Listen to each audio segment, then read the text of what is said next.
Hey students, welcome back to channel. Continue करते हैं chapter 3 class 12 को।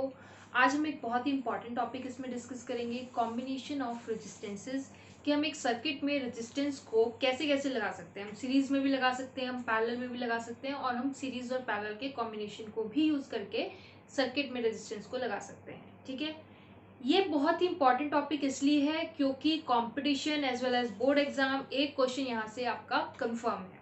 Let's start it. सबसे पहले हम लेते हैं कि हम रेजिस्टेंस को अगर सीरीज में लगाएं, सीरीज कॉम्बिनेशन।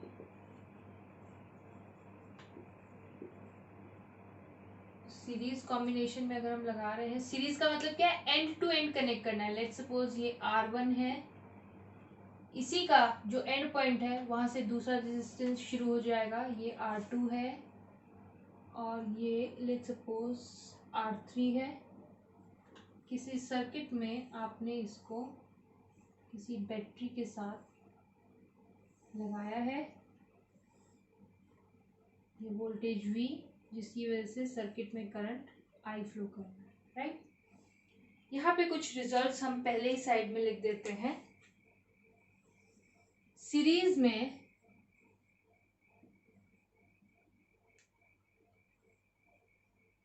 करंट सेम होता है और वोल्टेज डिफरेंट होती है,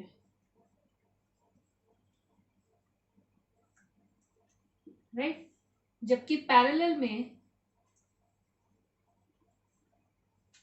वोल्टेज सेम होती है, करंट डिफरेंट होता है।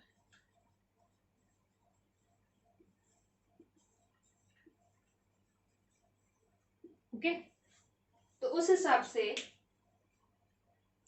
यहां से ये जो करंट आई जा रहा है, सीरीज में करंट सेम का मतलब इसको भी आई क्रॉस करेगा, इसको भी आई क्रॉस करेगा, और इसको भी आई ही क्रॉस करेगा। आई आई एंड आई। इसके क्रॉस जो वोल्टेज होगा, लेट्स से V1, क्योंकि वोल्टेज अलग अलग होता है, इसके क्रॉस जो वोल्टेज ड्रॉप होगा लेट्स से V2, इसके क्रॉस जो वोल्टेज ड्रॉप होगा लेट्स से V3। Now total voltage is equals to, circuit का वोल्टेज तो यही है, यही डिस्ट्रीब्यूट हो जाएगा इन तीनों में, तो V1 plus V2 plus V3 is equals to V। Okay, by Ohm's law circuit का वोल्टेज इक्वल्स टू सर्किट का करंट इनटू सर्किट का रेजिस्टेंस, आर इक्विवेलेंट इसको हम बोलते हैं, पूरे सर्किट का equivalent resistance V equals to I R. V1 equals to I R1, V1 होगा I1 R1, और I1 कितना है I, I2 कितना है I, और I3 कितना है I, तो ये हो जाएगा I R2 plus I R3। सभी से I कॉमन आ जाएगा, I R equivalent is equals to I common, R1 plus R2 plus R3, I cancels by I, R equivalent is equals to R1 plus R2 plus R3. Final result, we will use this, right? अगर resistances series में है तो simply उनका equivalent निकालने के लिए आपको उनको ऐड कर देना है। R equivalent for series is R1 plus R2 plus R3 and so on। अगर और भी रेजिस्टेंसेस हमारे पास हैं तो, if the resistances are in parallel, let's find out for parallel।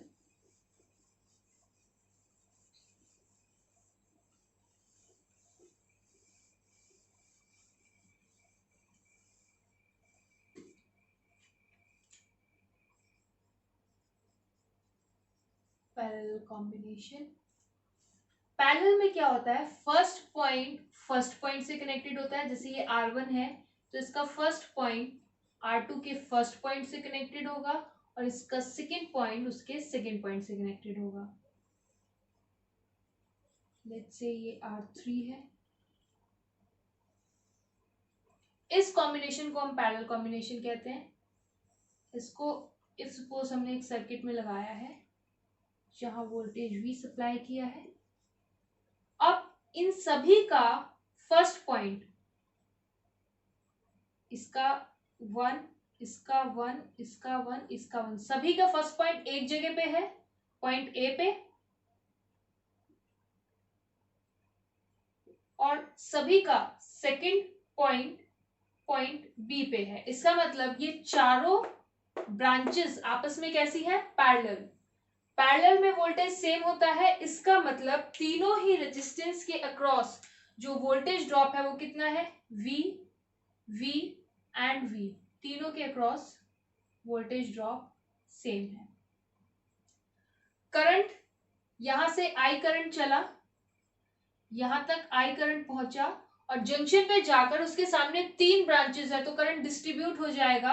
Let's say इस ब्रांच में करंट गया है I1, यहां पर I2 और यहां पर I3। टोटल सिस्टम का करंट I था जो 3 हिस्सों में डिवाइड हो गया है, I1, I2 और I3। That is I is equals to I1 plus I2 plus I3। By Ohm's law I is equals to V by R। System का करंट इक्वल्स टू सिस्टम की वोल्टेज अपॉन सिस्टम का resistance, पूरे system के resistance मतलब equivalent resistance is equals to V1 by R1। V1 V के बराबर है, V2 bye R2, V2 भी V है, and then V3 by R3। V common,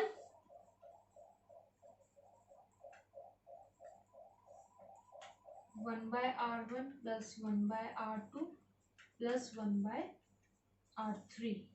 V से V कैंसिल, तो R इक्विवेलेंट क्या आया पैरेलल के लिए, 1 upon R equivalent for parallel is equals to 1 upon R1 plus 1 upon R2 plus 1 upon R3 and so on, right? ये दोनों ही result हमें use करके अपने न्यूमेरिकल सॉल्व करने हैं। नाउ रिजल्ट्स तो बहुत सिंपल है, कंफ्यूजन कहाँ होता है, कंफ्यूजन यहाँ होता है कि जैसे आपको सीरीज में याद होता है कि हाँ डायरेक्ट ऐड करने से R इक्विवेलेंट आ जाता है, वैसे ही आपको पैरेलल में याद होता है कि हाँ रेसिप्रोकल करके ऐड करना है, ये तो आपको याद रहता है। बट रेसिप्रोकल करके ऐड करने से R इक्विवेलेंट नहीं आता, 1 अपॉन R इक्विवेलेंट आता है। R इक्विवेलेंट निकालने के लिए आपको उसको रिवर्स करना है, राइट? ये बहुत ही इंपॉर्टेंट पॉइंट है, बहुत ही माइन्यूट मिस्टेक है, जल्दबाजी में जरूर होती है, इसका बहुत ज्यादा आपको ध्यान रखना है, ठीक है? इसके अलावा ये तो हमारे जनरल फॉर्मूले है ही, सीरीज में तो कोई दिक्कत है ही नहीं, डायरेक्ट ही ऐड करना है। पैरेलल में रेसिप्रोकल करके ऐड करना है, तो हम इसका एक शॉर्ट ट्रिक बनाते हैं। पहले तो इसको थोड़ा सा जनरलाइज करते हैं, फिर शॉर्ट ट्रिक की बात करते हैं। कहीं अप्लाई होगी कहीं अप्लाई नहीं होगी, ये शॉर्ट ट्रिक का होता ही है, बट जितना अप्लाई होगा उतना हमें उससे बेनिफिट हो जाएगा। फॉर एन एग्जाम्पल, अगर मुझे सिर्फ 2 ही रेजिस्टेंसेस ऐड करने हैं तो हम बार बार इसको इस तरह से ना लिख करके सीधा हम क्या करेंगे,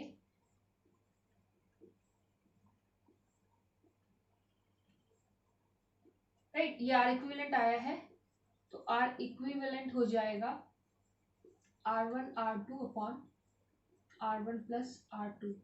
2 रेजिस्टेंसेस के लिए हम डायरेक्ट ये फॉर्मूला यूज करेंगे, यानी कि अगर मुझे कहीं पे 2 रेजिस्टेंसेस लेट्स से पैरेलल में दिख रहे हैं 2 ओम और 3 ओम, तो रादर पूरा प्रोसेस करने के आप सिंपल क्या करेंगे, दोनों का मल्टीप्लीकेशन अपॉन दोनों का एडिशन, R इक्विवेलेंट, सीधा आप इसको कैलकुलेट करेंगे इस फॉर्मूले को यूज करके। इसके अलावा अगर कहीं पर पैरेलल में जो रेजिस्टेंसेस हैं वो सेम हो तो उनका जो इक्विवेलेंट आता है वो हाफ ऑफ द वैल्यू आता है। अगर 2 और 2 ओम के रेजिस्टेंसेस पैरेलल में लगे हैं तो उनका इक्विवेलेंट आएगा 1 ओम। अगर 3 ओम और 3 ओम के लगे हैं तो इक्विवेलेंट आएगा 1.5 ओम। ठीक है, 6 ओम और 6 ओम के लगे हैं तो इक्विवेलेंट आएगा 3 ओम। तो इसको अगर हम याद रखेंगे तो किसी बड़े क्वेश्चन में हमें जरूर हेल्प हो जाएगी। ठीक है, क्वेश्चन लेके देखते हैं। रिजल्ट्स हमारे पास है। पैरेलल के लिए दो शॉर्ट ट्रिक है हमारे पास, उनको हमने देख लिया है। Multiplication upon division. पहला क्वेश्चन वेरी सिंपल, सिर्फ आपको ये बेसिक बताने के लिए है कि अगर आपके क्वेश्चन में इस तरीके से रेजिस्टेंसेस दिए हों 2.5 ओम, 30 ओम एंड 10 ओम, और आपको ए और बी के बीच में इक्विवेलेंट रेजिस्टेंस निकालना है, तो आप क्या करेंगे? पहले तो इन दोनों का इक्विवेलेंट निकाल लेंगे। तो हमारा फर्स्ट स्टेप जो है इसमें 2.5 ओम को तो ऐसे ही रहने देंगे, इन दोनों का इक्विवेलेंट निकालेंगे। दोनों पैरेलल में है तो इक्विवेलेंट कैसे निकलेगा इन दोनों का? 1/30 plus 1/10 is equal to 1/r equivalent. ये हो जाएगा आपका 30, 1 प्लस 3 1/r इक्विवेलेंट। ये हो जाएगा 4/30 is equal to 1/r equivalent, और ये हो जाएगा r equivalent is equal to 30/4 which is 7.5 ohm. ठीक है, क्योंकि ये फर्स्ट टाइम है हम समझा रहे हैं इसलिए हम इतना कैलकुलेट कर रहे हैं, अदरवाइज हम इतना कैलकुलेट नहीं करेंगे। हम डायरेक्टली क्या करेंगे? हम डायरेक्टली लिखेंगे 300/40। कैसे? मल्टीप्लाई किया दोनों को, अपॉन में दोनों का एडिशन किया। ठीक है, ये आपका 7.5 ही आएगा। नाउ अब जो हमारा कॉम्बिनेशन बना है क्या है? सीरीज में है। सीरीज के लिए क्या करते हैं? Direct add. तो इस पूरे की जगह पे हम लिख सकते हैं, एक सिंगल रेजिस्टेंस से इसको रिप्लेस कर सकते हैं, जिसका वैल्यू होगा R1 plus R2 that is 10 ओम। तो हम इस सर्किट को रिड्यूस करके ले आए हैं यहाँ तक। ये एक बहुत ही सिंपल सर्किट है, थोड़ा सा कॉम्प्लेक्स सर्किट लेके देखते हैं।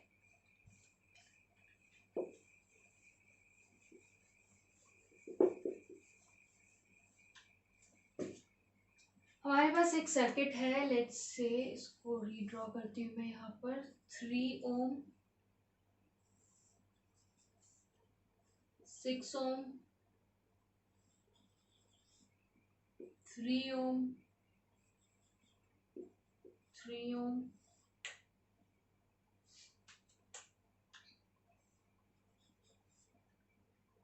6 ohm, 3 ohm, 6 ohm, 3 Om and then 3 ohm.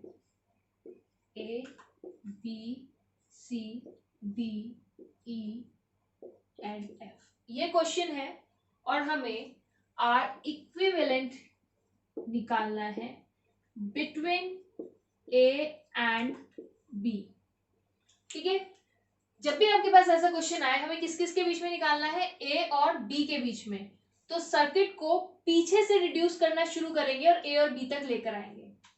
Reduce करना शुरू करते हैं, सबसे पीछे वाला पॉइंट क्या है? F। यहां से रिड्यूस करना शुरू करेंगे इसको। ये और ये रेजिस्टेंसेस कैसे लग रहे हैं आपको? अगर मैं पूरा सर्किट बाकी का भूल जाऊं, सिर्फ इन दो रेजिस्टेंसेस को देखूं, तो इनका एक एंड तो कनेक्टेड है, बट क्या इनके दूसरे एंड्स भी कनेक्टेड है? नहीं। इसका मतलब ये कैसे हुए? सीरीज में, क्योंकि पैरेलल में होने के लिए दोनों एंड का कनेक्टेड होना जरूरी है। तो अगर ये सीरीज में है तो इनका इक्विवेलेंट क्या होगा? R1 प्लस R2, यानी 3 ओम प्लस 3 ओम 6 ओम। मैं इसी में चेंज कर रही हूं आपको पेपर में। चलो मैं एक स्टेप आपको करके दिखाती हूँ पेपर में, आपको इसको कैसे रीड्रॉ करना है। सेम यही वापस सर्किट आप बनाएंगे। First step 3 ohm, 6 ohm, 3 ohm, 6 ohm,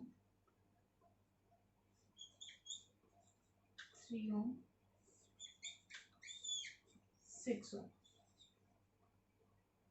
A B C D E. First step में हमने एफ पॉइंट को रिड्यूस किया, 3 और 3 का इक्विवेलेंट 6 है, यहाँ पर हमने साथ में लगा दिया है 6 ओम का एक रेजिस्टेंस। क्या किया है हमने, इन दोनों को एक रेजिस्टेंस से रिप्लेस कर दिया, ये दोनों सीरीज में थे तो इन दोनों की जगह पे हमने 6 ओम का लगा दिया। फर्दर रिड्यूस करते हैं, सेकेंड स्टेप। ये दोनों कैसे हैं, पैरेलल में, क्योंकि इनका ये एंड भी कनेक्टेड है और ये एंड भी कनेक्टेड है। तो पैरेलल के लिए क्या होता है, 1/6 प्लस 1/6 दैट इज 2/6। रेसिप्रोकेट करेंगे तो 6/2 यानी 3। और वैसे भी हमने शॉर्ट टिक से देखा है कि अगर दो सेम वैल्यू के रेजिस्टेंसेस पैरेलल में है तो उनका इक्विवेलेंट क्या होता है, उसका हाफ। तो 6 और 6 अगर पैरेलल में है तो इक्विवेलेंट कितना हो जाएगा, 3। यहाँ पे आ जाएगा 3 ओम।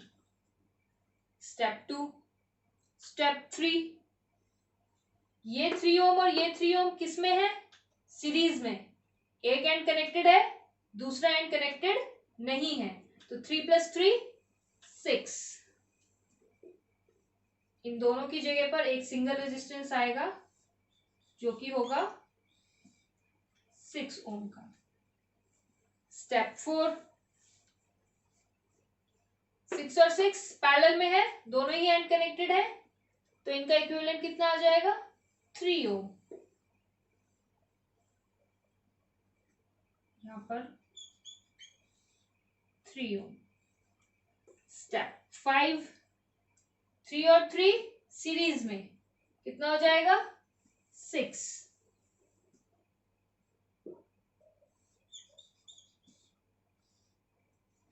ओम। स्टेप 6, 6 और 6 पैरेलल में, दोनों ही एंड कनेक्टेड हैं, कितना हो जाएगा, 3 ओम।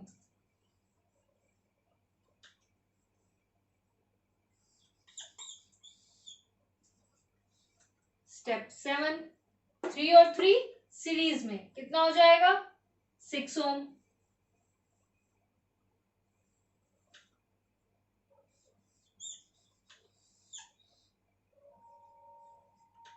सिक्स और 6 3 ohm. This is your final answer for this question. आपने इसको फाइनली रिड्यूस कर दिया। तो आपको 6 to 7 स्टेप्स लगे, आपको वो सारे के सारे स्टेप्स शो करने होंगे। ये तो सिंपल टाइप के क्वेश्चन हो गए। अब कॉम्प्लेक्स क्वेश्चन कैसे होंगे जो ज्यादा मार्क्स के होंगे। Let's take another question. इसमें क्या है, एक इनफाइनाइट लैडर है। इनफाइनाइट लैडर है मतलब ये आर, ये आर, देन आर, आर, और यही लैडर इनफाइनाइट तक चलता जा रहा है। ये पॉइंट ए है, ये पॉइंट बी है, और आपको ए और बी के बीच में निकालना है इक्विवेलेंट रेजिस्टेंस। यहाँ पर एक चीज ध्यान देना, जैसा आप मैथ्स में भी देख रहे होंगे, आपके डिफरेंशिएशन के जो क्वेश्चंस होते हैं, इनफाइनाइट में से अगर एक टर्म निकाल भी दी जाए तो क्या कोई फर्क पड़ेगा, बिल्कुल नहीं। तो इसमें से हम क्या करते हैं, let equivalent resistance equals to R. आप एज्यूम कर लो कि इक्विवेलेंट रेजिस्टेंस जो है सिस्टम का वो कैपिटल आर है, ठीक है। इनफाइनाइट में से एक टर्म निकाल लेते हैं, ये पूरा एक सिस्टम है, इसमें से एक टर्म छोड़ देते हैं तो बाकी पूरा क्या कोई फर्क पड़ेगा, नहीं, वो भी सेम ही सिस्टम है। और उस सिस्टम का हमने इक्विवेलेंट रेजिस्टेंस मान लिया है कैपिटल आर, यानी कि हम पूरे सिस्टम को रिप्रेजेंट कर सकते हैं कैपिटल आर से, ठीक है। ध्यान देना, वापस बताते हैं इस चीज को कि हमने सिस्टम के इक्विवेलेंट रेजिस्टेंस को कैपिटल आर मान लिया है, यानी कि हम पूरे सिस्टम को रिप्रेजेंट कर सकते हैं, रिप्लेस कर सकते हैं उसके इक्विवेलेंट रेजिस्टेंस से, ठीक है। अब इस सिस्टम का अगर ए बी के बीच में इक्विवेलेंट निकाला जाए तो ये दोनों कैसे हैं, पैरेलल में, तो इनका कॉम्बिनेशन क्या होगा, इनका कॉम्बिनेशन होगा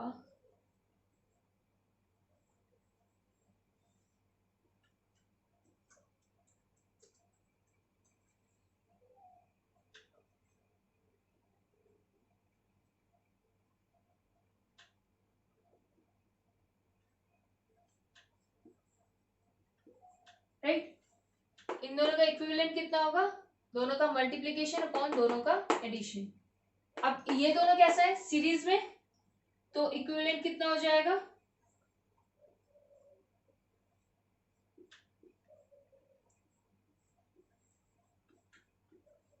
राइट। दोबारा देखेंगे, इनफाइनाइट तक था सिस्टम, हमने एज्यूम किया कि इक्विवेलेंट रेजिस्टेंस कैपिटल आर है। इनफाइनाइट में से अगर एक टर्म को अलग कर भी दिया जाए तो कोई फर्क नहीं पड़ता, हमने एक टर्म छोड़ दी, बाकी पूरे सिस्टम को कैपिटल आर से रिप्रेजेंट कर दिया।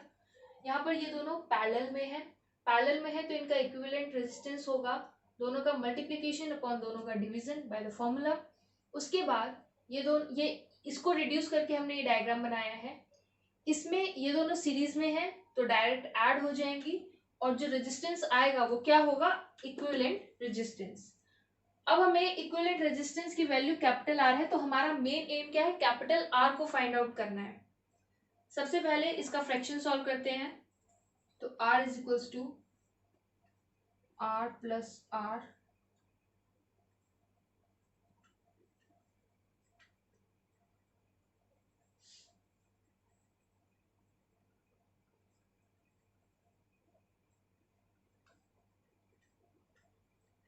ठीक है, हमने सॉरी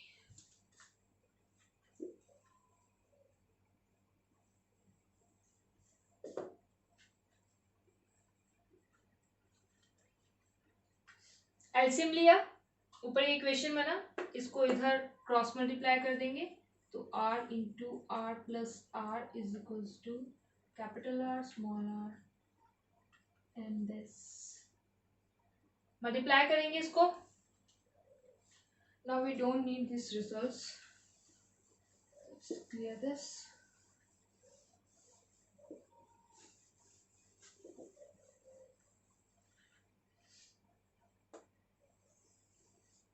मल्टीप्लाई करेंगे तो ये आएगा कैपिटल आर का square plus capital R small R is equals to capital R small R plus R square plus capital R small R. तो एक कैपिटल आर से एक स्मॉल आर कैंसिल, सबको एक तरफ ले लें तो ये होगा R square minus capital R R minus R square is equals to 0। ये एक क्वाड्रेटिक बन गई है capital. So let's compare this equation with a standard quadratic equation. Standard quadratic equation क्या होता है, ax square plus bx plus c is equals to 0, जिसका solution होता है minus B plus minus under root में a square minus 4ac upon 2a। हमारे case में a कितना है 1, b कितना है माइनस का स्मॉल आर, c कितना है माइनस का R square, right. Standard equation से हमने कंपेयर किया है, आर स्क्वायर का कॉफिशिएंट a होता है, कैपिटल आर का कॉफिशिएंट b होता है और जो कांस्टेंट टर्म है वो c होती है। इसको हम पुट करते हैं तो हमारा हो जाएगा ये minus of minus R plus minus under root में a square that is 1 square minus 4 into a into c upon में 2a, राइट। हो जाएगा r plus minus under root 1 minus minus plus 4r square upon में 2, right. इसको हटा देते हैं,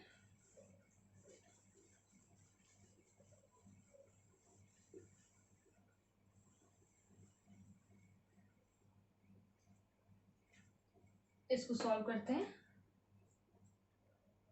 r common ले लेते हैं इसमें से, तो ये क्या हो जाएगा 1 प्लस माइनस अंडर रूट में, सॉरी ये ए स्क्वायर नहीं है फॉर्मूले में, बी स्क्वायर है।